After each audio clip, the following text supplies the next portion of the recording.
I walked in saying nothing and completely froze right there. My mill was eating while my mom stood washing dishes, shivering in the cold. My husband ripped the plate from her hand and screamed, "Stop the dishes, bring more food." Then I softly called my dad. 5 minutes later, everything changed and the moment I heard his voice, a switch flipped.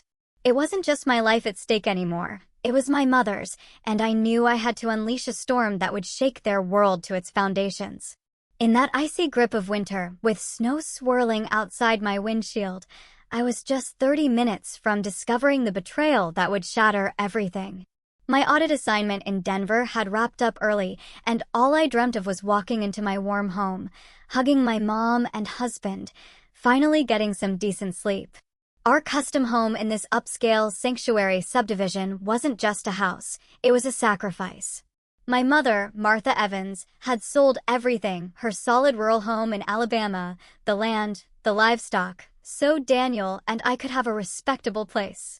I remembered her teary eyes, handing stacks of cash to Daniel, saying she only wanted a peaceful old age close to her daughter.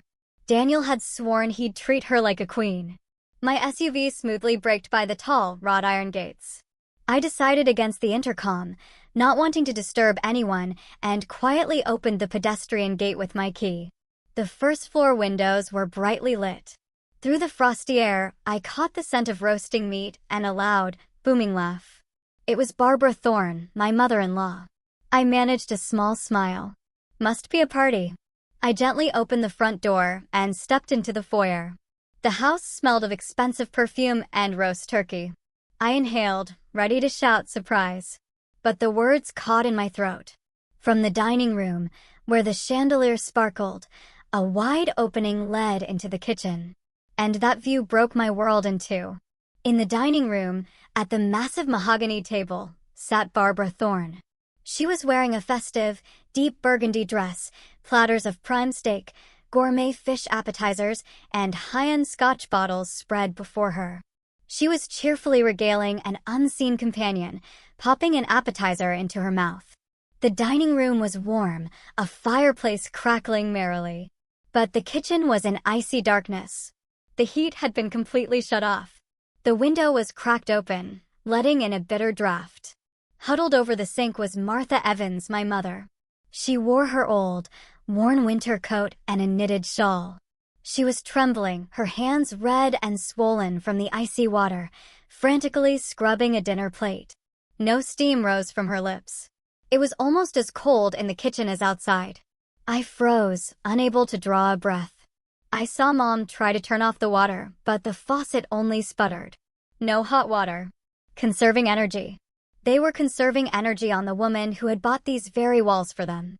Just then, Daniel burst into the kitchen, crisp white shirt, flushed and content. But when he saw Mom, his face twisted in malice. He crossed the floor in 2 bounds. Mom flinched, pulling her head down into her shoulders, trying to wipe the plate with the edge of her coat. Daniel snatched the fine china from her hands with such force that Mom staggered back, hitting her hip against the counter. "Get your filthy hands off my new wedding china," he hissed, spitting slightly. "You want to break a plate that cost more than your whole life? Now get the food to our guests. Low life. Move it." He shoved her roughly, steering her toward the dining room like a disgraced servant. "Daniel, please, I'll be quick," Mom whispered, her voice shaking from tears and cold. "Shut up and serve my mother." Daniel roared, then walked back into the warmth, adjusting his hair. I stood in the shadow of the hallway. My heart seemed to stop, then started beating with a heavy, muffled thud that echoed in my temples. The scream was trapped deep inside, transforming into a cold, calculated fury. I didn't charge in. I didn't yell. A scene was emotion, and I needed action. I silently took a step back. Then another.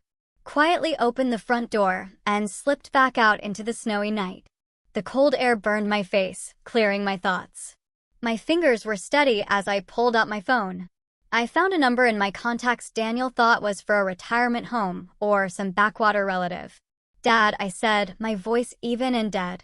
It rang only once. "I'm listening, daughter," came a low, gravelly voice. "Dad," I repeated. "You're close, right? You were just pulling up to surprise me." Yeah, what's going on? Walk straight in right now, I said. And bring the papers. All the papers.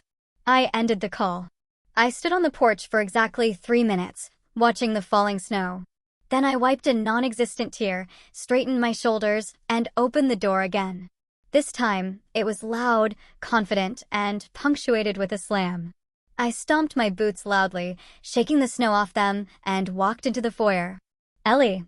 Daniel's voice from the dining room was falsely cheerful. He rushed out to meet me, wiping his greasy lips with a napkin on the fly. You're back already? We weren't expecting you until tomorrow. He tried to hug me, but I dodged him, walking straight past him toward the dining table. Barbara froze with a fork halfway to her mouth. Mom, standing in the corner with a serving tray, went pale and lowered her gaze, trying to hide her red hands under her apron. Hello, Barbara.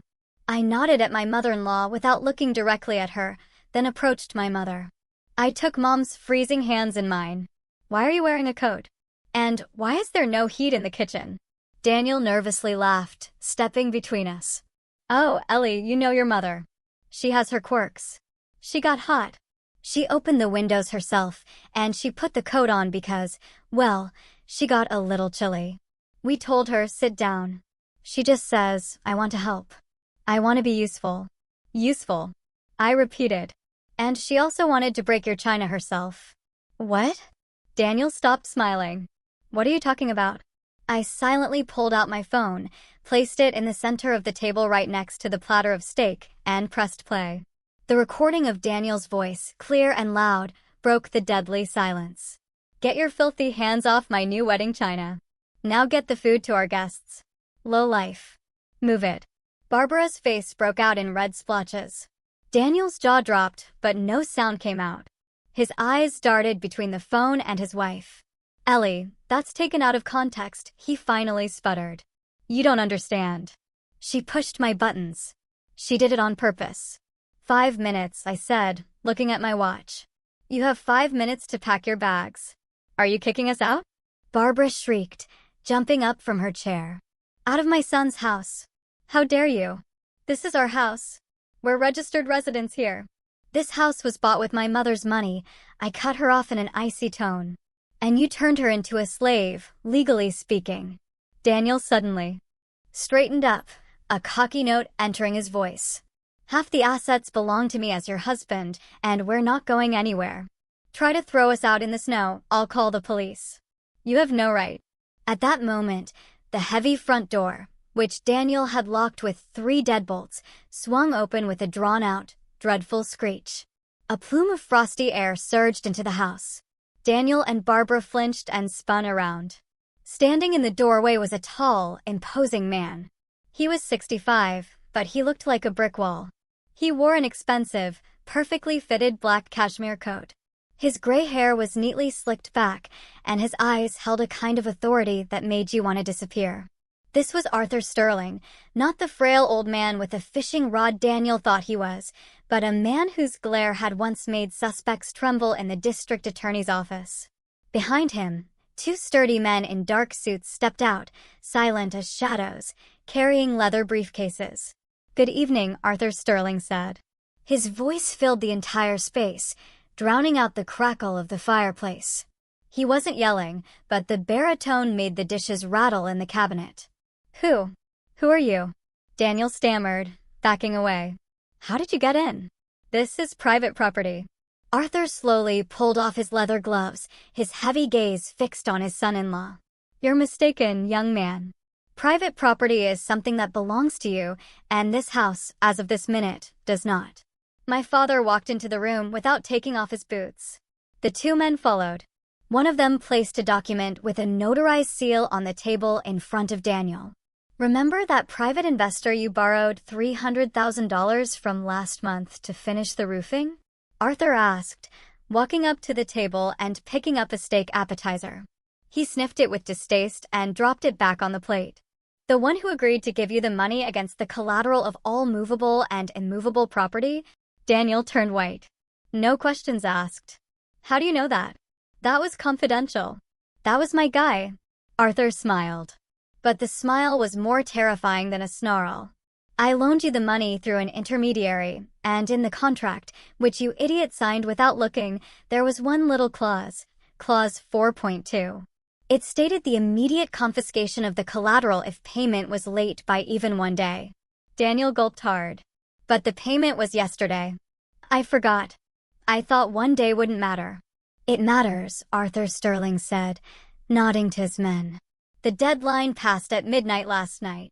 This house, the furniture, that china, and even your socks are now my property. You have 0 minutes to pack. Get out of here. One of the security men silently took a roll of bright orange stickers from his briefcase and, ignoring Daniel's protests, slapped the first tag right onto the soup tureen from the new china set. The sticky label lay squarely across the gold-plated pattern. What are you doing? Daniel shrieked, lunging for the table. That's collectible porcelain. The adhesive will ruin the enamel. The second guard gently but firmly pushed him away with his hand like swatting an annoying fly, and stuck the next sticker onto the back of the antique chair Barbara had just been sitting in.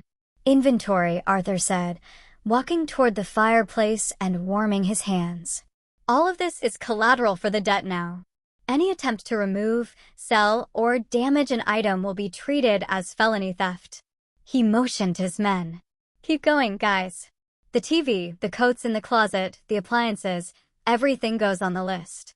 Barbara, who had been playing the lady of the house moments before, slid down the wall. Her face was gray. Arthur, darling, she wailed, clasping her hands in prayer. We're family. How can you do this? The boy made a mistake. It happens. We'll pay everything back. Why be so cruel right away? We're family. Family, Arthur repeated without turning his head. Family is that woman you forced to wash dishes in freezing water. You two are parasites. I walked to the table, swept up the remains of the feast, the steak, the fish, the appetizers, and dumped it all into the trash can with a clang. Get out, I said quietly. Right now. I don't want to see either of you in this house for another second. Daniel, realizing that pleading was useless, suddenly changed his expression. The fear in his eyes was replaced by a nasty, rat-like glint. He exchanged a look with his mother. Barbara, catching his eye, suddenly stopped crying. She straightened up, adjusted her hair, and reached into her purse. We're not going anywhere, she announced, pulling out a sheet of paper, folded into quarters. And you, Ellie, and your XDA, she triumphantly slapped the paper onto the table in front of Arthur. What is this? He asked, touching the sheet distastefully. A certificate of residency. Barbara smiled maliciously. Daniel registered me here a week ago. And he's registered himself. This is our only residence. And according to the law, she raised a finger. It's forbidden to evict people from their only home into the cold during winter, even for debt.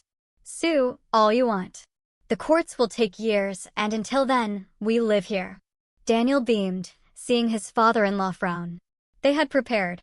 They knew I might rebel sooner or later, and they had set their trap in advance. Dad, I looked at my father questioningly. Arthur skimmed the document, clenching his jaw. They're formally correct, he conceded. Without a court order, the police won't remove them right now. It's winter. Exactly. Daniel flopped down onto the sofa, right on top of an orange sticker. So call off your goons, old man. We're staying, and we'll live just as we were. I looked at my husband's smug face. Everything inside me had burned out, leaving only cold ash. Fine, I said. You're staying, but you won't live as you were. I turned and went upstairs. Daniel tried to shout something after me, but the guard stepped toward him, and he bit his tongue. I walked into the master suite, spacious with a huge bed and a separate bathroom Daniel had immediately claimed after moving in, banishing Mom to the tiny guest room on the first floor. I opened the closet and methodically began throwing Daniel's belongings out into the corridor. Expensive suits, shirts, and ties flew over the banister and landed on the floor below, right at Barbara's feet. What are you doing? Daniel bellowed from downstairs. Clearing the room for the lady of the house. I shouted back. Mom, come upstairs. You live here now. Martha, still in her coat, fearfully shrank against the wall in the foyer. Ellie, no, I can stay downstairs, she started. No, Mom. You're coming upstairs into a hot bath and a soft bed. And those two. I nodded toward my husband and mother-in-law. They can sleep wherever they like, even on the doormat. I'm taking the keys to the master suite. That night, the house turned into a battlefield. I locked myself and my mother in the suite, listening to Daniel downstairs, arguing with the guards, trying to secure a spot on the couch. Arthur Sterling had left, leaving 2 of his men to stand watch in the living room. In the morning, the war moved into a guerrilla phase. I woke up freezing. The radiators were icy. I went down to the utility room and found the window flung wide open and the boiler shut off. An error code was blinking on the control panel. Barbara was sitting in the kitchen, wrapped in a blanket, sipping tea from her own mug, the only one the guards had allowed her to keep off the inventory list. "Oh, something broke," she trilled, noticing me. "Ellie, your mother probably pressed the wrong button with her clumsy hands yesterday. Technology is complicated. It's not for farm folk. Now we'll freeze until you can call a technician. And technicians are expensive these days." She was openly gloating. She knew I wouldn't let my mother freeze and would fix everything at my own expense. It was a war of attrition. I silently walked past her to the refrigerator. It was empty. The groceries I had brought yesterday were gone. We ate, my mother-in-law smiled. Stress gave us an appetite. I didn't yell. I pulled out my phone and called the security agency my firm used. An hour later, a broad-shouldered security guard in uniform stood right by the kitchen entrance. "This man will monitor the integrity of the life support systems and the food supply," I announced, looking my mother-in-law straight in the eye. "Any attempt to approach the boiler or the refrigerator without my permission will be physically prevented. No one will give you any more food. If you want to eat, go to the store with your own money." Barbara choked on her tea. I returned to the master suite where I had set up a makeshift office. I was an auditor. My job was to find what people were trying to hide. And now I was about to conduct the most thorough audit of my life. Daniel's laptop lay on the desk. He had panicked and forgotten it in the living room when Arthur started the inventory, and the guards had simply brought the computer to me as property. I knew the password. Daniel was too lazy to change 1-2-3-4-5-6. I opened the banking app. Daniel's accounts were almost empty, but I was interested in the transaction history. I exported a statement for the past 3 years and began compiling a spreadsheet. My eyes scanned the rows: restaurants, designer clothes, cash withdrawals. The amounts were huge. Where had the money that Mom and I had given for construction gone? But one regular transaction caught my attention. Every first of the month, $5,000. Payment description: residential lease payment. I frowned. What lease? We had lived in Barbara's condo until moving here. And then we were here. Why was Daniel renting an apartment? I clicked on the payment details. The recipient was masked, but the address was listed: Peachtree Street 100, Unit 4B, downtown Phoenix. A luxury high-rise. I opened the documents folder on the desktop. Deep inside the system folders was a file, Agreement Peachtree. I opened it. It was a 3-year lease for a 2-bedroom apartment. Payer: Daniel. And in the residence section was a name that made my vision swim: Chloe Adams. I remembered the previous week. Barbara had brought over a modest young woman with a round belly. "This is my goddaughter Chloe, darling," my mother-in-law had chirped. Poor thing, her husband left her. She needs support so badly. I had felt sorry for her then, giving her a bag of maternity clothes and even offering help with doctors. Chloe Adams had been living in an apartment paid for by Daniel for 3 years. For 3 years, my husband had been supporting another woman with the money he stole from his own family. And judging by the timing of the goddaughter's pregnancy, the child was not from the runaway husband at all. I slammed the laptop lid shut with a sound like a gunshot. An hour later, I was standing at the door of Unit 4B on Peachtree Street. I wore a uniform jacket borrowed from one of my firm's drivers and a baseball cap pulled low. In my hands was a box with the logo of an expensive children's boutique. I rang the bell. The door didn't open immediately. Chloe appeared in the doorway.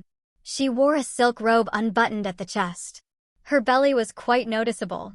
"Delivery for Daniel Peterson," I mumbled, trying not to look up. "Paid for." Oh, finally. Chloe beamed, grabbing the box. Daniel promised they would deliver it today. It's the outfit for the baby to wear home.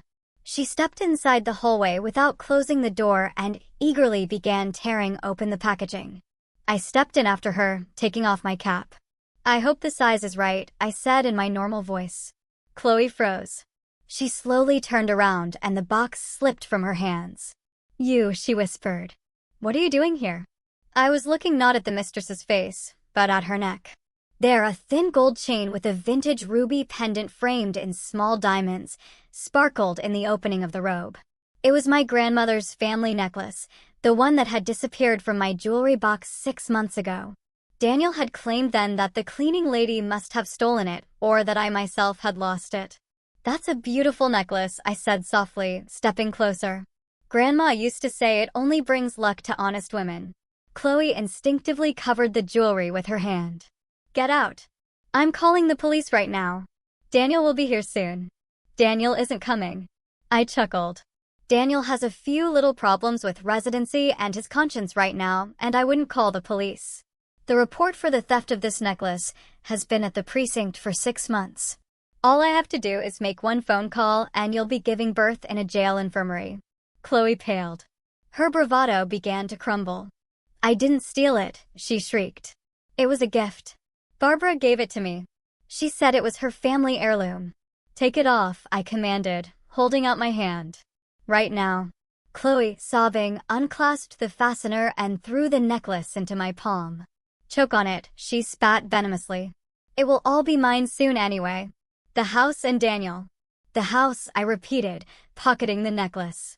Yes, the house. Chloe suddenly smiled maliciously, stroking her belly. Barbara promised that as soon as that old hag your mother is put into a nursing home, Daniel and I will move in. That's where she belongs. She doesn't know what she's doing anymore anyway. And the baby needs fresh air, not this dusty apartment. My vision narrowed. So, it wasn't just about the money. They weren't just planning to fleece Martha Evans. They planned to destroy her, declare her incompetent, and lock her away in a state facility to make room for their new family. Thank you for the information, I said in an icy tone. Now I know everything I need to know. I turned and left, leaving Chloe bewildered in the middle of the hallway. That evening, a suffocating silence reigned in the house, but I decided to break it.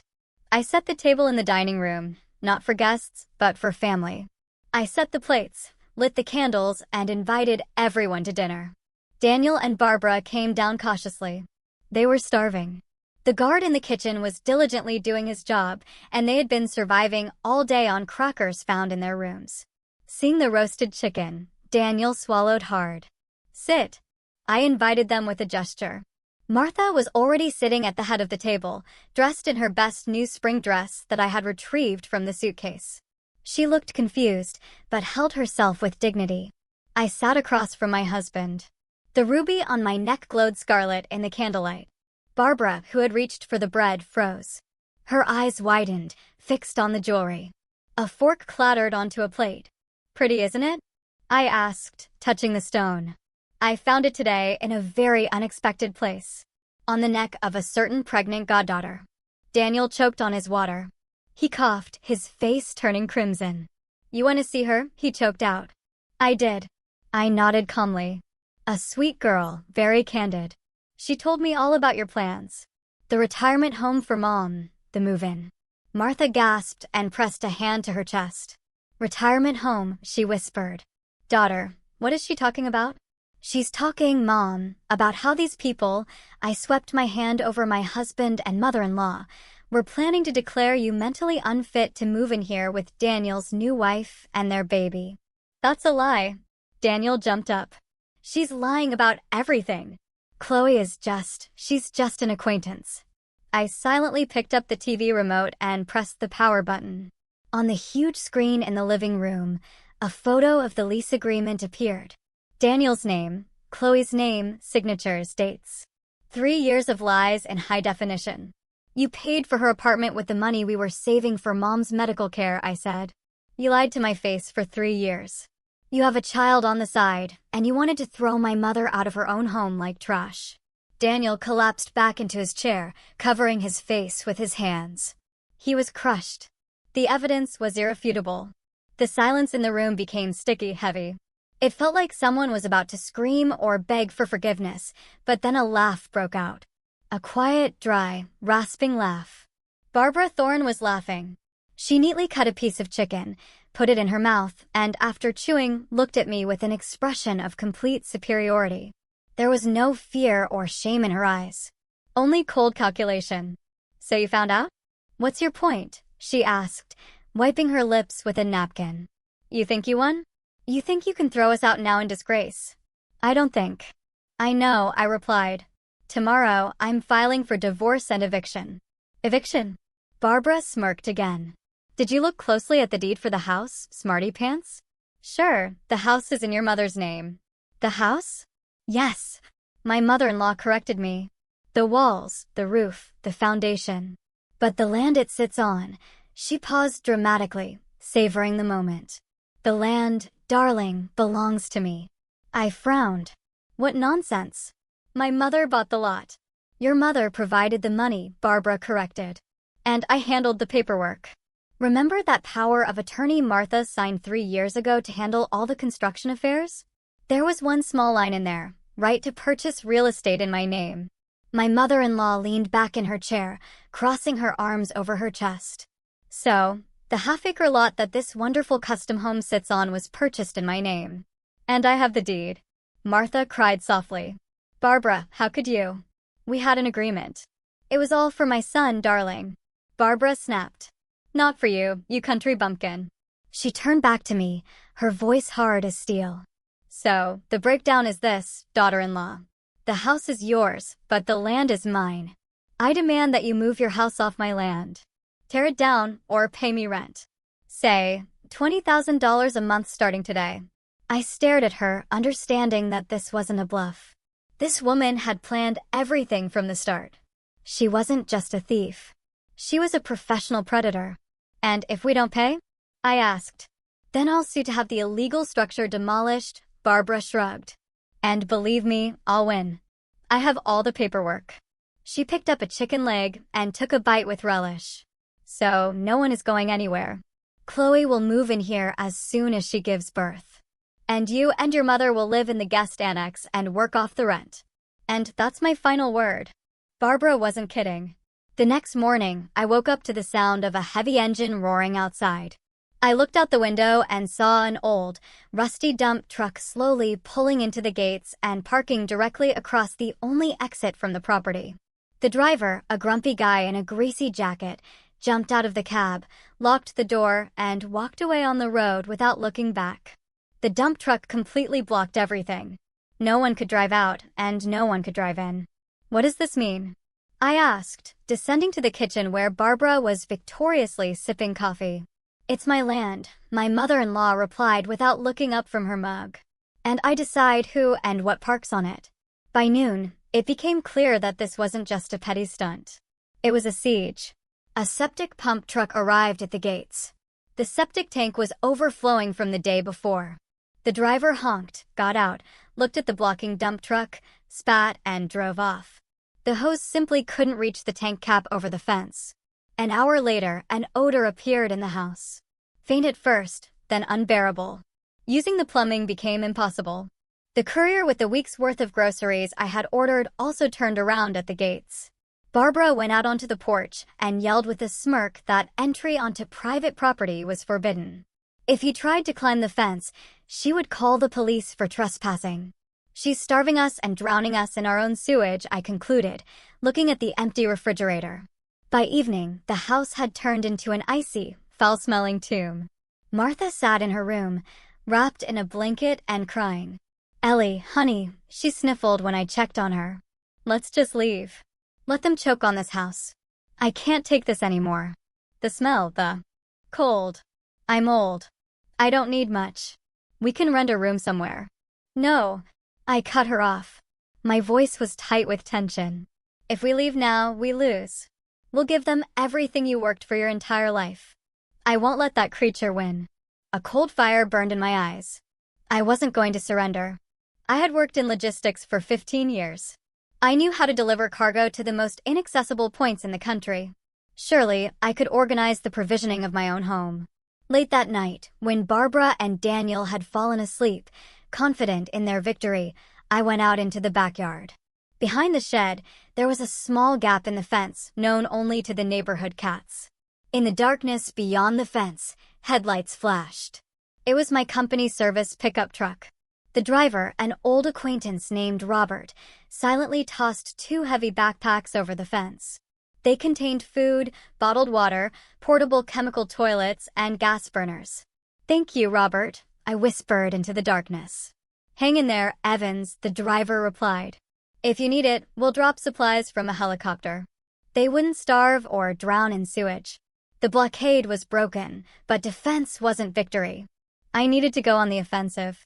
The next morning, leaving my mother under the protection of the security guard, I walked past the dump truck and headed for the city. My destination was the county archive.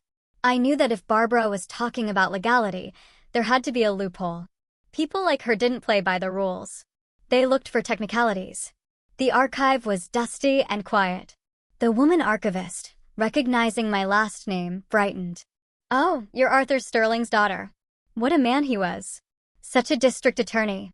I remember how he saved us from the mob back in the 90s. Of course, of course. We'll find everything." Half an hour later, a file containing the history of the property lot lay before me. I flipped through the yellowed pages. Here was the first owner. Here was the second. And here was the bill of sale in Barbara Thorne's name. Date: 3 years ago. The sale amount was laughable. The appraised value was undervalued by a factor of 10. But the most interesting thing was at the end, the notary's signature, I. Miller. I frowned. I had heard that name. Miller was known in the city as a black market real estate lawyer. He handled transactions that smelled of crime from a mile away, houses belonging to deceased lonely seniors, strange wills, disputed land. I found the address of Miller's law office. I drove there immediately, hoping to corner him. If he had falsified documents or processed the sale improperly, it was a chance to annul Barbara's ownership. The office was closed. A sign on the door read "For lease." I went into the neighboring stationery store. "Excuse me, did the lawyer Miller move?" I asked the saleswoman. "Moved all right," the woman snorted. "To the grave. Died 6 months ago. Heart attack, or maybe he was helped along. Who knows? With his line of work." I felt the ground dropping out from under my feet. The key witness was dead. Loose ends tied up.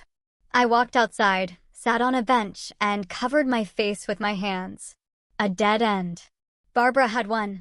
She had even foreseen this. But the auditor's brain wouldn't give up. I remembered the file in the archive. It held more than just agreements.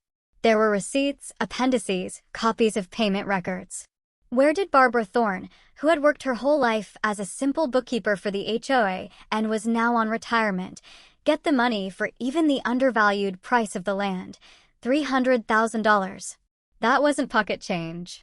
I returned to the archive. "I need to see the transaction appendix." I requested the confirmation of payment. The archivist brought another thin folder. I opened it. A copy of a bank transfer. Payer: Barbara Thorne.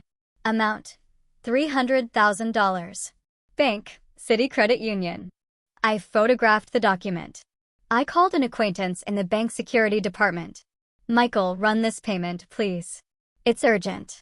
"Where did the money come from to the sender's account before this transaction?" "Half an hour, Ellie," Michael replied. Those 30 minutes stretched into an eternity. I paced in circles in the park outside the archive, kicking the snow. If the money was clean savings, inheritance, anything legal, then all was lost. The phone chimed. A message from Michael. "Interesting picture, Ellie. The money was deposited into your lady's account the day before the transaction. One single transfer from a corporate entity, the Sanctuary HOA. Payment description: road repair and infrastructure replacement." I froze. The Sanctuary HOA. That was our subdivision. The same upscale subdivision where our house stood. And then the puzzle clicked. Barbara had been the treasurer for the HOA for the past 5 years. All the neighbors knew she was an activist, constantly collecting money for security gates, guards, and asphalt. I opened the neighborhood chat on my phone. The latest messages were full of anger. Where's the road?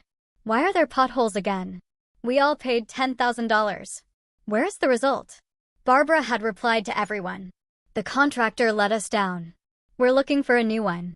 We're short on funds. Need to raise more. She hadn't just bought the land with someone else's money. She had stolen that money from her own neighbors. The same wealthy, influential women she loved to brag to about her status. She took the general fund for road repairs, transferred it to herself under a fake contract, and used it to buy the lot she was now holding hostage. The entire neighborhood, every family, every house, had paid for the land on which Barbara Thorne was playing the Baroness. I slowly lowered my phone. A cold, predatory smile touched my lips. A witness was unnecessary. The notary was unnecessary.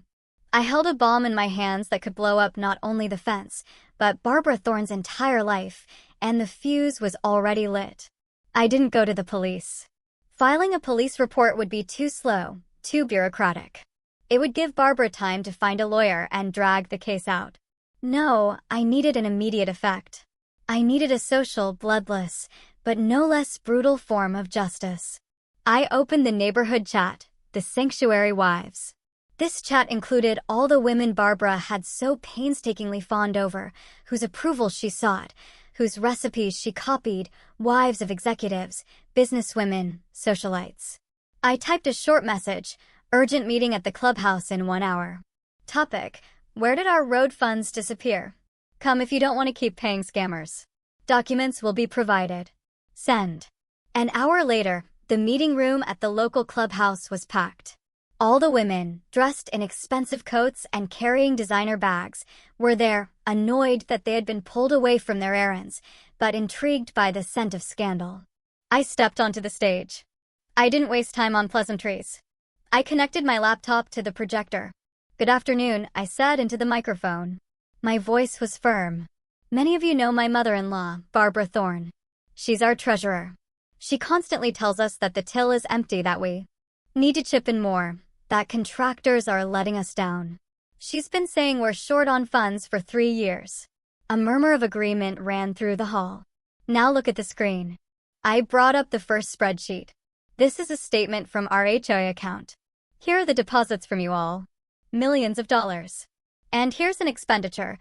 $300,000 went to a shell corporation called Construction Services, supposedly for road repairs on Forest Lane.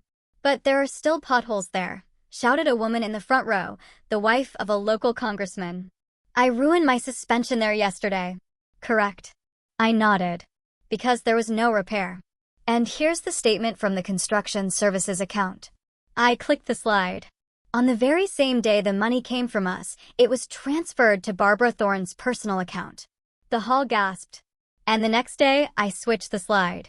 Barbara Thorne used that money to pay for the purchase of a residential lot. The very lot where the house she lives in stands. She bought the land under her house with your money. The silence in the room became deafening. Then it exploded. It wasn't just a murmur. It was the roar of enraged lionesses. These women could forgive gossip. They could forgive bad taste in clothing. But they would never forgive being played for fools. Barbara hadn't just stolen.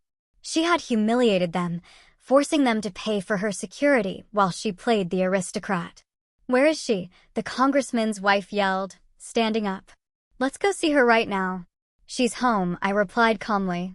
Hosting a dinner for her future daughter-in-law. The crowd surged toward the exit. I walked last. I knew what was about to happen. This would be worse than any police action. This was a social execution. Meanwhile, in the house, Barbara was on cloud 9. The blockade had worked. I had disappeared earlier that morning. Apparently, I had run off to find money for the rent. The mother-in-law had set the table in the living room. The guard in the kitchen, following my order not to interfere, merely watched sullenly. Chloe was their guest. Eat up, sweetie. Eat up. Barbara cooed, serving her salad. You need your strength. The other one will break soon. Sign all the papers and we'll be set.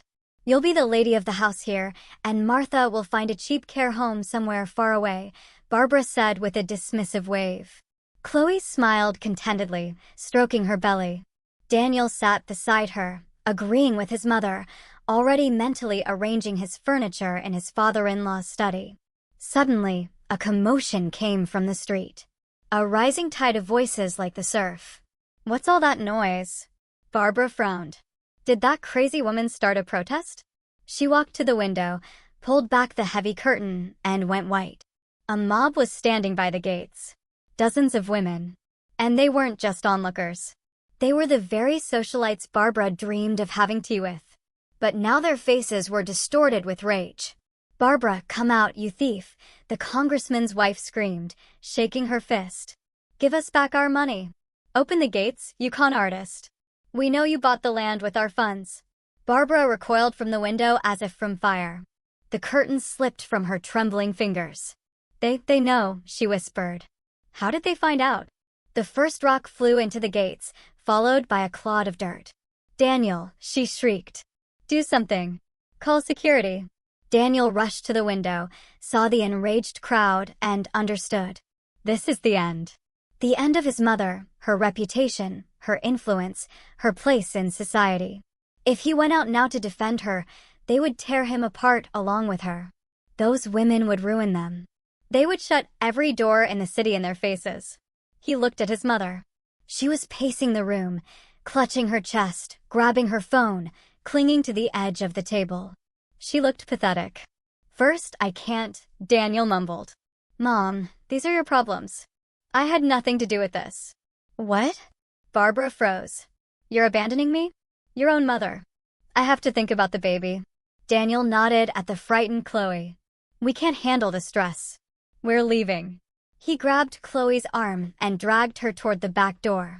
"Daniel, wait," his mother cried after him, but he wasn't listening.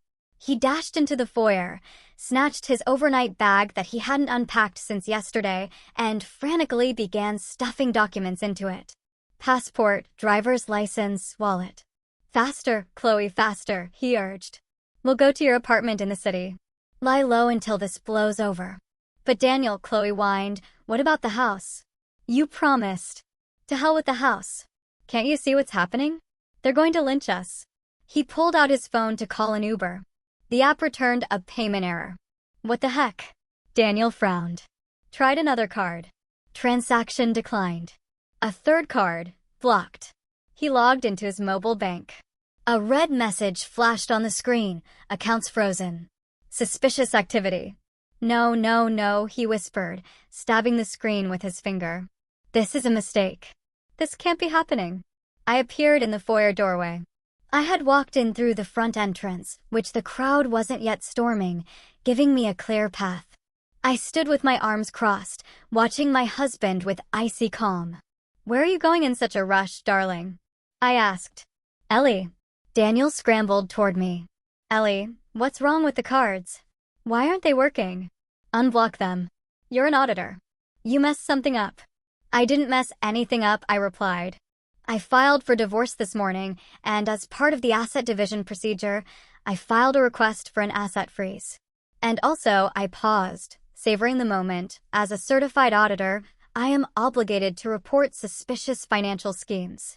Your transfers to Chloe's apartment came from the same accounts your mother used to launder the stolen HOA money to the bank. You're both accomplices in a money laundering case." Daniel dropped his phone. You blocked everything?" "Absolutely everything. You can't even buy a bus ticket. You're bankrupt, Daniel. And you're not going anywhere." Chloe, hearing the word bankrupt, let go of Daniel's arm. She looked at him, then at me, then at the enraged crowd outside the window. "You said you had money," she hissed. "You said you were rich." "Chloe, it's temporary. I'll fix everything." Daniel pleaded, trying to grab her elbow. "Don't touch me," she screamed. "You penniless loser." At that moment, a brick flew into the living room window. The glass shattered with a crash. Barbara, sitting on the floor in the center of the room, covered her head with her hands and wailed. I watched this and felt no pity. I felt only cold satisfaction. The trap had sprung. The rats were cornered. Another stone hit the wall with a dull thud. Somewhere, shards of glass rattled on the porch. Outside, the crowd was raging, demanding blood and money. And inside the house, the air thickened with hatred, becoming dense and suffocating. Daniel, realizing there was nowhere to run, and his accounts were empty, slowly turned to his mother, who was still on the floor among the broken vase shards. "This is your fault," he snarled. His face was contorted. "This is your stupid schemes. Nobody will ever find out, Daniel. Everything is under control, Daniel. Well, there's your control. We're going to be destroyed because of your greed." Barbara raised her head. In her eyes, usually full of arrogance, there was now a look of animal fear, which quickly changed to the rage of a cornered rat. "My fault?" she shrieked, scrambling to her feet. "I did all this for you so you could live in a decent home, not a hovel. So you could have status. And you couldn't even keep your woman in line. If you hadn't brought that damn auditor here, we'd be living like kings. Don't you dare call her that," Daniel roared. "Ellie isn't a thief. You're the criminal. You stole from the neighbors. You set me up. My accounts are frozen because of you. I'm broke. You're broke because you're weak," his mother spat in his face. "You've always been a mama's boy who couldn't take a single step without me telling you to. I found you a wife. I found you a mistress. I built you a house. And all you can do is whine." Daniel reared back, but didn't dare strike. His hand trembled and dropped weakly. He paced the room like a caged animal. Chloe, huddled in the corner of the sofa, watched the spectacle in silence, with an expression of disgust. Suddenly, Daniel stopped. His gaze fell on me, standing in the doorway, arms crossed, watching the agony of their family with cold curiosity. A switch flipped in Daniel's head. Fear and greed whispered the only way out: betrayal. He approached me with quick steps, lowering his voice to a conspiratorial whisper. "Ellie, listen." He rushed, grabbing my sleeve. "We need to talk alone." I jerked my arm away with distaste. "What do we have to talk about, Daniel?" "A deal. I can help you." "Seriously, let's go to the kitchen, please." I hesitated for a second, then nodded. "Fine, 5 minutes." I turned and headed for the kitchen. Daniel, throwing a quick glance at his mother, who had started wailing again, hurried after me. Chloe remained in the living room, glued to her phone. The kitchen was quiet. The guard who was standing by the door went out into the hall at a sign from me, leaving us alone. Daniel closed the door and leaned against it, breathing heavily. "Ellie, I get it. I was an idiot," he began, trying to sound sincere. "My mother messed with my head. She's been pressuring me my whole life, but I can fix everything." "How?" I asked dryly, pouring myself a glass of water. "I know about the land, about the HOA scheme. I know where she keeps the originals of the dark ledger. I saw her forge the neighbors' signatures." He stepped closer, looking into my eyes. "I can give an official statement on record. I'll turn her in, lock, stock, and barrel. I'll tell them how she stole, how she bribed that lawyer. You won't even have to prove anything. My testimony will be enough to send her to prison for 10 years, and the land will go back to the HOA. And then you can buy it fair and square." I slowly put the glass down on the counter. "And what do you want in return?" "Freedom," Daniel answered quickly. "And a little money, just a little. $30,000 for starters. I need to leave with Chloe. Start a new life away from here. Unfreeze one account. Transfer me that amount, and I'll sign whatever you tell me to right now." He looked at me hopefully. He was selling his mother for $30,000 and a one-way ticket. I remained silent. I looked at the man I had lived with for 10 years and didn't recognize him. Or rather, I finally saw the real him, cowardly, ready to sell anyone for his own comfort. "Fine," I said. "Write it out." I took a sheet of paper and a pen from a drawer and tossed them on the counter. "Write a full confession that you knew about your mother's schemes, but kept quiet, and where the documents are detailed. Go." Daniel snatched the pen. His hands were shaking with impatience. He began scribbling, muttering under his breath, "I, Daniel Peterson, confirm Barbara Thorne illegally." The kitchen door quietly opened. Martha Evans stood in the doorway. She had heard everything. She had been standing in the hall, her ear pressed to the door. Every word from her son-in-law had fallen into her heart like a drop of acid. But instead of pain, clarity came. Martha walked into the kitchen. She walked not with the shuffling gait of a beaten old woman, but with firm, purposeful steps. Her back was straight. Daniel looked up from the paper and froze. He had never seen my mother like this. There were no tears in her eyes. No pleading. There was steel. Martha walked up to the counter. Daniel instinctively pressed himself into the chair. Martha, we're just agreeing on terms with Ellie, he started to stammer. A ringing slap interrupted him mid-sentence. Daniel's head snapped to the side. His cheek instantly flared red. It was not the blow of a weak woman, but the blow of a person who had endured too much for too long. Mom, I gasped. Martha looked down at her son-in-law. Don't you dare, she said quietly, but distinctly. Don't you dare bargain. You sold your conscience a long time ago, but selling your mother? That's the lowest thing, even for trash like you. But I'm doing this for you. Daniel shrieked, clutching his cheek. To get the land back. I don't need your handouts, Martha cut him off. And I don't need your testimony. I want you to suffer, to feel what it's like to be betrayed by the ones closest to you. To be discarded like a useless thing. She turned to me. Don't give him a dime, daughter. Let him sign it for free, or let him go to hell. Daniel looked at the paper then at me. He knew the money was gone, but the fear of prison was stronger. If he didn't sign, I would turn him in as an accomplice. If he did, maybe they would lighten his sentence. Fine, he yelled. Fine, I'll sign it. But you let me go. He furiously scrawled his signature under the confession. There, happy? I turned her in. I wrote everything down. Now let me leave. I took the sheet, checked the signature, carefully folded the paper, and put it in my pocket. Thank you, Daniel, I said. Very thorough. Then I reached for the counter, picked up a cloth napkin that had been lying next to a fruit bowl, and pulled out my phone. The screen was lit. A call was in progress. Speakerphone was on. Daniel went cold. Who? Who is that? He whispered. Chloe, did you hear all of that? I asked loudly into the phone. A hysterical, shrieking voice came from the speaker. It was so loud that Daniel staggered back. Hear it? I heard everything. It was Chloe. She was sitting in the living room, literally just on the other side of the wall. But I had called her mobile phone 5 minutes ago before going into the kitchen and asked her to listen to something interesting. Chloe, baby, I can explain everything. Daniel stammered, trying to grab the phone. Don't you dare call me. Chloe was screaming into the receiver. You sold your own mother for $30,000. You miserable failure. You're broke. You're a traitor. I thought you were a man, but you're a worm. Chloe, we have a baby. Daniel pleaded. A baby? Chloe burst out laughing.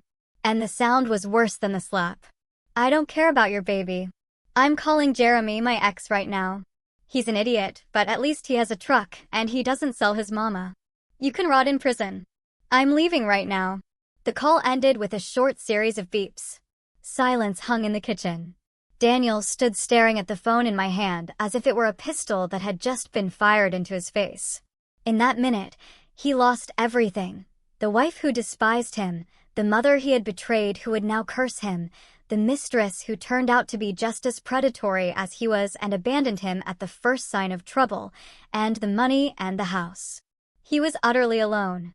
Martha looked at him with disgusted pity, wiped the hand that had struck him on her apron as if shaking off dirt, and walked out of the kitchen. I silently pointed to the back door. Go, Daniel, before the neighbors break through the front entrance. Go walk. Go to nowhere. Daniel, swaying like a drunk, stumbled toward the exit. He opened the door to the cold, dark night. The wind howled out there, but that chill was nothing compared to the emptiness inside him. The back door slammed shut and Daniel disappeared into the darkness. I locked the deadbolts, checked the latch, and leaned my forehead against the cold wood. The silence in the house was deceptive. It wasn't peace. It was the lull before the final blow. Barbara Thorne was sitting in her ground floor room. She had heard her son leave. Heard Chloe's screams as she fled through the main door once the crowd of neighbors had thinned out, scared off by the late-night cold. Barbara was alone. She sat in the dark, rocking on her chair. Only one thought spun in her head, pulsing like an abscess. They took everything from me. The land, the money, my reputation, my son. Tomorrow the police would come. Tomorrow they would lead her away in handcuffs while those sanctuary hags jeered at her. No, she whispered, her lips twisting into a mad smile. That won't happen. If this house isn't mine, then it won't be anyone's. She waited until the footsteps upstairs had faded. Mom and I, exhausted beyond measure, were finally asleep. The guard in the kitchen had also dozed off, sitting on a chair. Barbara, silent as a shadow, crept into the hallway. In her hand, she clutched a keyring for the garage.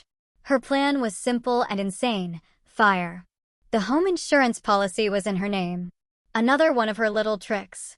If the house burned down, she would get the payout.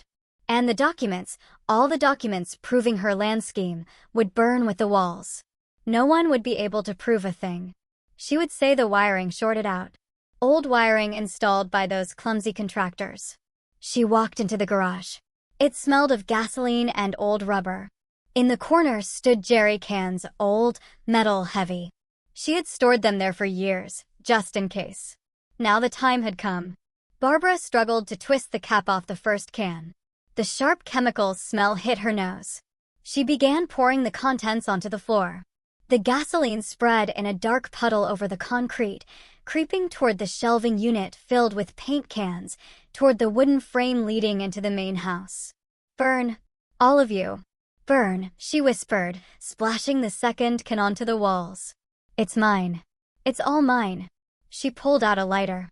A tiny flame flickered in the darkness, illuminating her face, distorted by madness. Well, here we go. She cackled and tossed the lighter into the puddle. The fire ignited instantly with a dull humph like a beast released from a cage. The flame licked the walls, greedily attacking the oily rags in the corner. Heat blasted her face. Barbara backed toward the exit, but then realized that the garage door leading outside was jammed. She yanked the handle, useless. The old lock, which should have been oiled long ago, was seized tight. The fire was already cutting off the path back into the house. She was caught in the trap she had set for everyone else. Help, she screamed, pounding her fists on the metal door. Fire. Outside, parked by the gates, Arthur Sterling was dozing in his car. He hadn't left. He knew cornering a rat was dangerous and had decided to personally stand watch until morning. A flash in the garage window made him open his eyes. An orange reflection danced on the snow. Damn it, he barked. He jumped out of the car, shouting to his men, "Ram the gates now." The security guards ran to the garage. Black, acrid smoke was already billowing from the seams. Inside, they could hear Barbara Thorne's frantic screams. "Ram it," Arthur commanded. The guard's SUV hit the garage door bumper first. The metal screeched, buckled, but held. The second impact ripped the door off its hinges. Arthur was the first to rush into the inferno. The smoke burned his eyes. The heat was unbearable. He saw Barbara huddled in the far corner, covering her face with her hands from the encroaching flames. "Come here, you fool," he yelled, grabbing the collar of her expensive coat. He dragged her out onto the snow, tossing her aside like a sack. Barbara was coughing. Her face was black with soot, but she was alive. The security guards were already dousing the flames with fire extinguishers, preventing the fire from spreading to the house. Lights came on in the upstairs windows. Mom and I rushed outside in our robes, staring in horror at the smoking garage. "Mom," I rushed to Martha, hugging her. "Are you okay?" In the distance, sirens wailed. Firefighters and police. One of the neighbors, seeing the smoke, had called them. Barbara Thorne sat on the snow and laughed hysterically. "They can't prove anything," she screamed. "Nothing. It was the wiring. I almost died. I'm the victim." A police car screeched to a halt by the gates. A weary-looking police captain got out. The firefighters followed, quickly unrolling their hoses to wet down the smoldering walls. The captain approached Barbara. "Miss Thorne," he asked respectfully. "Yes, that's me." She nodded. "I'm the victim. I had a fire. An insurance claim." The captain looked at the garage. The fire was out, but those same jerry cans Barbara had used to pour the gasoline were lying on the snow. Old, orange, with distinctive scuff marks. The officer frowned, approached one of them, and shone his flashlight on it. Through the soot, a faded logo appeared on the side of the can, a blue triangle with the letter C and an inventory number stamped in paint. The captain slowly turned to Arthur Sterling. "Mr. Sterling," he said with respect, but surprise. "Isn't that the logo of your old construction trust? The one that went bankrupt 15 years ago?" Arthur walked closer, squinting. "Yes," he said slowly. "Central Construction, my firm. We had a huge amount of fuel and materials stolen from the warehouses back then. We thought the site manager did it." He shifted his gaze to Barbara. "And the site manager back then was your late husband, Barbara. Peter." Barbara stopped laughing. Her eyes widened with terror. "They're just old cans," she whispered. "We found them at the cabin." "Not just old cans," the captain shook his head. "See the marking? That's a specialized batch. High-octane fuel for heavy equipment. It wasn't sold retail. It was stolen and apparently stored all these years." The captain pulled out his handcuffs. "Miss Thorne, you are under arrest, not for arson, but for newly discovered evidence in the case of felony theft from the warehouses of the State Enterprise Central Construction." That case had been dormant for 15 years. "And now we have the evidence right here with your fingerprints on it." The handcuffs clicked. Barbara wailed, not from fear of the fire, but from the realization of the monstrous irony of fate. She had spent her entire life playing the rich woman, stealing petty cash from the HOA, her daughter-in-law, and her neighbors. But it was an old, forgotten theft committed by her husband decades ago that ruined her. She had stored that gasoline to save a few bucks, and it became the fuel for her prison sentence. "Take her away," the captain waved. Barbara was dragged to the car. She fought, screamed curses, and spat, but no one was listening. Arthur Sterling walked up to Mom and me. "It's over," he said, hugging us both. "It's really over. The house is safe and the rat is gone." The police cruiser with its flashing lights disappeared into the darkness, taking Barbara Thorne toward her criminal past. The silence that fell over the subdivision was deafening, smelling of smoke and wet ash. I stood on the porch, wrapped in a down jacket, and looked at the gates. There, parked by the curb, was Daniel's SUV. The engine was running, thick white smoke pouring from the tailpipe. He was running out of gas, but he couldn't turn off the engine or he would freeze to death. The windows of the SUV were fogged up from the inside. Daniel was there alone, with no money, no home, no family. In the morning, he tried to approach the pedestrian gate. He looked terrible, unshaven, in wrinkled clothes, with red, sleepless eyes. Seeing Martha, who had come out to shovel the snow on the path, he pressed his face against the iron bars of the fence. "Martha," he croaked. "Please, just a piece of bread. I haven't eaten in a day. I don't even have money for instant soup." It was a mirror image of the nightmare scene where everything had begun. Only now he was the beggar. Now he stood in the cold and pleaded, while Martha was the lady of the house in the warmth. Martha froze with the shovel in her hands. I saw her heart flinch. Pity is the curse of good people. "Go, Daniel," Martha said softly, not looking at him. "God will provide." She turned and went inside, but I noticed her shoulders shaking. I felt no pity. I had a job to do. There was still the last bit of legal mess to clean up, the divorce, the return of the land, and that cursed debt for construction materials. I sat in the living room, surrounded by folders of documents. Arthur Sterling sat opposite me in an armchair. My father looked older. All this, the siege, the fire, the arrest, had drained his strength. He was turning a cup of cold coffee in his hands and staring at the fire in the hearth. "Dad," I called. I put down my pen. "I need to know." Arthur lifted his heavy gaze to me. "Know what, daughter?" "Why no?" I asked directly. "Why did you only show up now? We were living in this hell for months. Mom sold her house in the country, gave them all her money. They humiliated her. They turned her into a servant. Where were you? Why didn't you intervene sooner if you had the connections? If you could have fixed everything with one phone call?" Arthur sighed. It sounded like the moan of an old tree. "Shame, Ellie," he replied gruffly. "Ordinary man's shame." He set the cup on the table. "I walked out on you 20 years ago. Left like a coward from my work, my career. I thought the money I sent would replace a father and a husband. And when Martha called me 6 months ago and told me she was selling her house to help you, I wanted to come. I was desperate to come, but I thought, who am I? I don't have the right to interfere. You're grown. Martha is proud. She wouldn't accept help from the ex who traded his family for a badge. I listened, a lump rising in my throat. I was watching you, my father confessed from a distance. I knew Daniel was a lowlife, but I didn't know the scale of it. I thought it was just family squabbles. But when you called that night, when I heard your voice, I knew if I didn't come now, I had no reason to live. He paused. There's one more thing, Ellie. That debt. The debt for the brick and cement that Barbara used to blackmail you. The $300,000 Mom supposedly borrowed from her to finish the house. I nodded, opening the folder with the promissory note.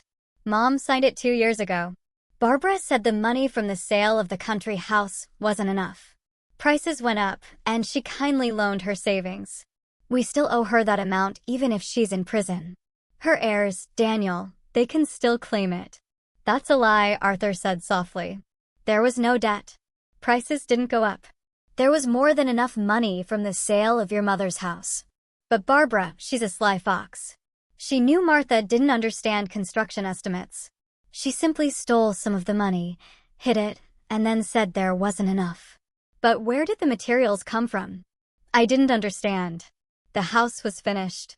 I paid for them, my father said secretly. 2 years ago, when the construction stalled, the foreman, an old friend, called me, said, Arthur, there's a problem. Materials ran out and your women are crying. No money. I wired him the money directly. $300,000. I told him to keep quiet so Martha wouldn't know it was from me. I didn't want to humiliate her. I thought she would just finish the house and live peacefully.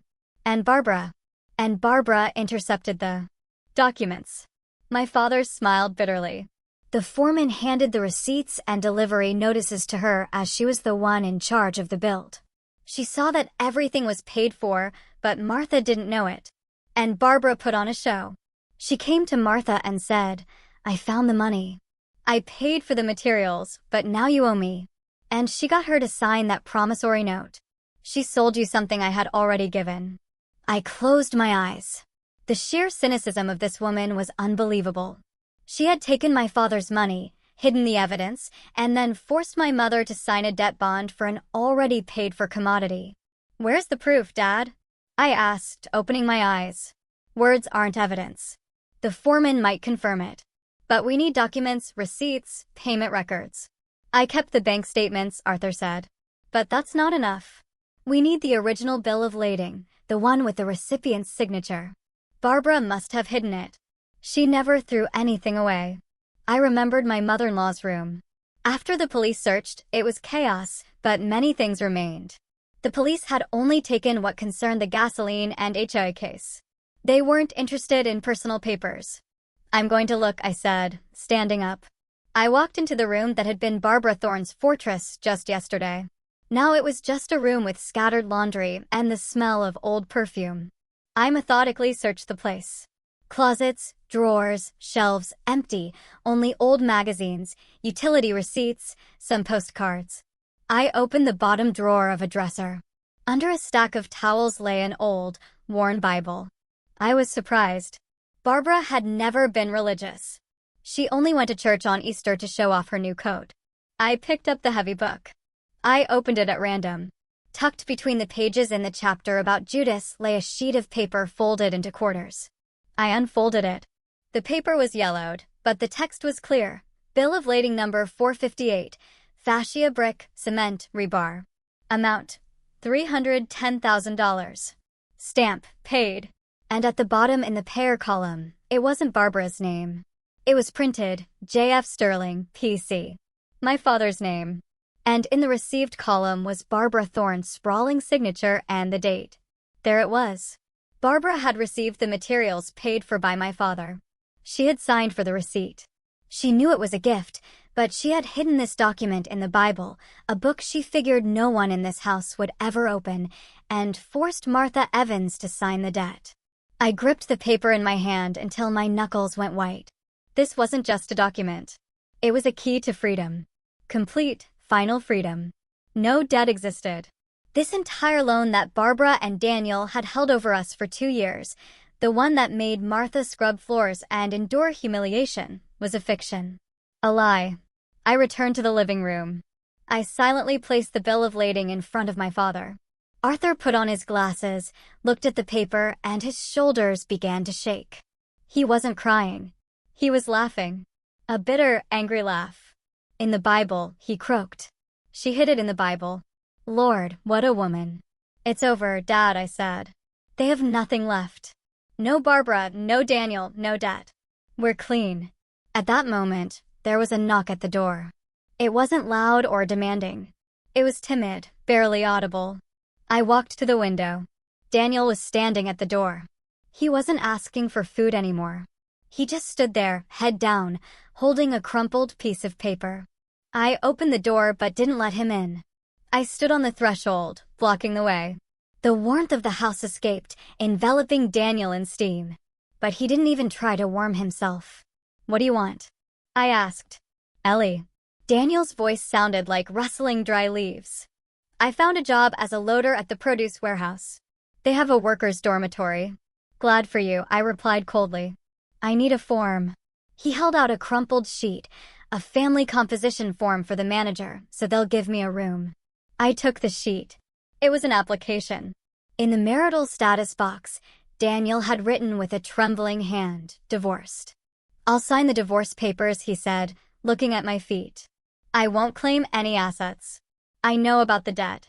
My mother, she yelled at me when they took her away, that the debt isn't real. That she made it all up. He looked up at me. His eyes were empty. I'm sorry, Ellie. I'm not asking you to take me back. I didn't know you could be such a monster. I thought it was normal. I thought everyone lived like that. Hustling, scheming. Not everyone, Daniel, I said. People live and parasites exist. I took a pen from my pocket, rested the form against the door frame, and quickly signed where the confirmation from the ex-spouse was required. Here. Daniel took the paper. His fingers brushed my hand, and he drew them back as if from fire. Can I come in for a minute? He asked, hopefully, just to use the bathroom and get a drink of water? I looked at him, at his blue lips, at his shaking hands. No, I said. Ellie, please. No, Daniel. You will never set foot in this house again. There's a water fountain down the street. The restroom is at the bus station. And this house is a clean zone. People you betrayed live here. I started to close the door. Ellie, he shouted in despair, trying to wedge his foot into the opening. But I'm your husband. Ex-husband. We were family. We were, I answered. Until you decided that a china set was worth more than your mother-in-law. I slammed the door shut and the lock clicked. I leaned my back against the door and closed my eyes. Outside, I heard footsteps, walking away. The crunch of snow under the feet of a man who had lost everything. I returned to the living room. Martha was standing by the fireplace, watching the fire. She had heard the conversation. You are cruel, daughter, she said softly. I am just Mom, I replied, hugging her. Kindness must have fists or it will be devoured. Arthur stood up, walked over to us, and wrapped his big arms around both of us. Everything will be different now, he said. I promise. I looked at the bill of lading I had found lying on the table. That scrap of paper was worth more than all the money in the world. It was proof that my father's love, however clumsy and late, was real, and my mother-in-law's love was nothing but a business plan that had failed spectacularly. The winter continued outside the window. But inside the house, for the first time in long months, it finally felt truly warm. 3 months passed. The snow, which had seemed eternal, began to melt, revealing the black earth, and with it, the last traces of the nightmare also melted away. The house, which had recently been a prison, filled with the scent of spring and fresh baking. Today was a special day of a real housewarming party, not the fake feast Barbara Thorne had staged, but a celebration for those who truly deserved this home. I adjusted the tablecloth on the large mahogany table. That very china set was on it. Now it was not a symbol of status or a tool for blackmail. It was simply beautiful dinnerware from which good people would eat. The guests had already started arriving. They were the neighbors, the very sanctuary wives who had recently looked down on Martha Evans, seeing her as a servant. Today they walked into the house with apologetic smiles, carrying pies, flowers, and expensive gifts. "Martha, dear, please forgive us," the congressman's wife chirped, handing over a massive bouquet of roses. "We were blind, we thought. But you understand." Barbara presented everything so perfectly. Martha sat at the head of the table. She wore a new dress, the color of spring foliage, which suited her well. Her hair was neatly styled, and a faint blush touched her cheeks. She didn't look like a victim. She looked like a queen mother receiving her subjects. "God forgives," she smiled softly. "Please sit down, dear guests. The more, the merrier." I watched this from the kitchen and felt my heart lighten. My mother had learned to smile again. She no longer flinched at loud noises or hid her hands under the table. She had reclaimed her dignity. Suddenly, the intercom buzzed. I frowned.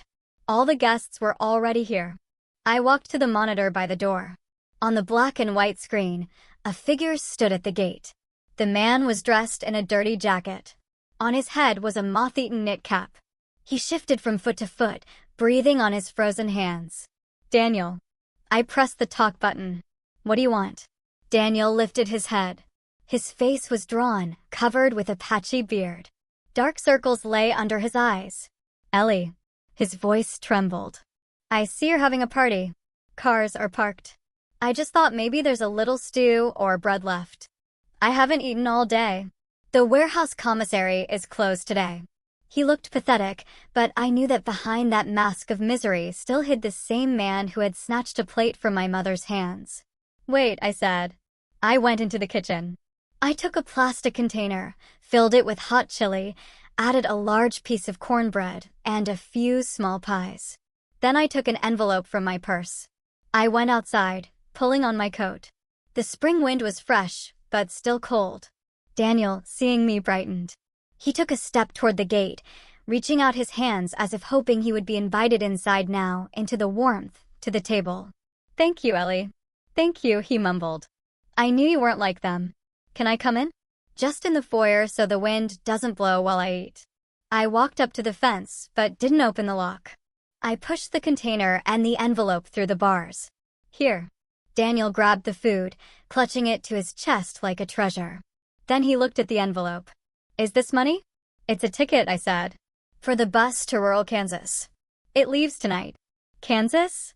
Daniel's eyes widened. "Why Kansas?" "I'm a manager. I have a college degree."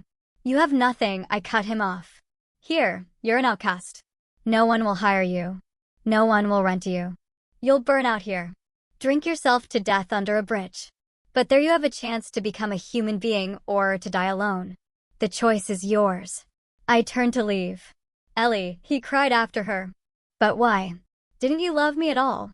I stopped, turned back. I loved the man I invented. And he never existed. I walked into the house and firmly closed the door behind me. The click of the lock sounded like the final period in the chapter of my life titled Daniel. In the living room, the atmosphere was festive. Arthur Sterling, sitting at Martha's right hand, stood up, holding a glass of wine. The conversations quieted. My father looked different. He had shaved his harsh stubble and wore a light-colored suit. He was no longer the intimidating prosecutor, the punishing sword of justice. Now he was just a man who wanted his family back. "Friends," he began, his voice slightly cracking. "I want to raise this toast to the lady of this house. To Martha Evans." Martha shyly lowered her eyes. "Martha," Arthur turned to her. "I was a fool for many years. I thought I was protecting the country, but I left my most important fortress defenseless. I allowed enemies to walk into your home. I am at fault. I am not asking for forgiveness, because something like this is hard to forgive. I am asking for a chance." Silence hung in the room. Everyone waited. "I want to stay," Arthur continued. "Not as a guest, not as an ex-husband, but as a guard dog. I will shovel the snow, heat the sauna, and chase away the wolves. I want you to know that as long as I live, no one ever again will dare to harm you. Can I stay?" Martha Evans looked up at him. Tears stood in her eyes, but her lips were smiling. She looked at me. My daughter nodded. "You can stay, Arthur," Martha said quietly but firmly. "But I have a condition." Anything, he answered quickly. Whatever you say. The house. Martha put her hand on the table. This house and the land. We will deed them to Ellie completely tomorrow. A whisper of surprise went through the room. Why? Arthur asked, though understanding had already flashed in his eyes. So that no man, Martha looked him straight in the eye. No husband, no father, no in-law, no brother can ever tell us again, get out. This is mine. So that my daughter can be the mistress of her own destiny. And so that I know she will always have a roof over her head that no one can take away. Do you agree? Arthur Sterling paused for a second, then smiled broadly. I don't just agree, Martha. I'm impressed. That is the wisest decision. To Eleanor Sterling, the sole owner, the guests cheered. The glasses clinked. I felt a tear roll down my cheek. I looked at my mother, my father, and my home. This was now a true fortress. Not because the walls were thick, but because the foundation was poured with truth and justice. In the corner of the living room, the television was on, showing the local news. The anchor read the crime bulletin in a detached voice. Today, the county court delivered a verdict in the high-profile case of theft from the Sanctuary HOA and the Central Construction warehouses. Citizen Barbara Thorne has been found guilty of 7 counts, including felony fraud and forgery. The court sentenced her to 10 years in prison with full confiscation of assets. Footage from the courtroom flashed on the screen. Barbara Thorne sat in a holding cell without makeup, in a gray uniform. She looked old and broken. She was screaming something at the camera, but there was no sound. Her son, who testified as a witness, also lost all assets in civil lawsuits from the affected residents. His current whereabouts are unknown. The image changed. It showed a tow truck hauling away Daniel's SUV from the impound lot, the same one he had been living in for his last few days. Martha Evans looked at the screen, then turned her gaze to me. Turn it off, Ellie, she requested. We don't need that negativity. We're celebrating. I pressed the remote button. The screen went dark. I walked to the window. The spring sun was shining outside the glass. The snow was melting, turning into streams that washed away all the filth of winter. The lowlife had become the queen, and those who saw themselves as the masters of life were left with nothing. Justice isn't just when evil is punished. Justice is when kindness stops being toothless. I turned back to my family. Who wants more pie? I asked, and the house filled with laughter. What do you think was the most important thing Martha did to reclaim her dignity?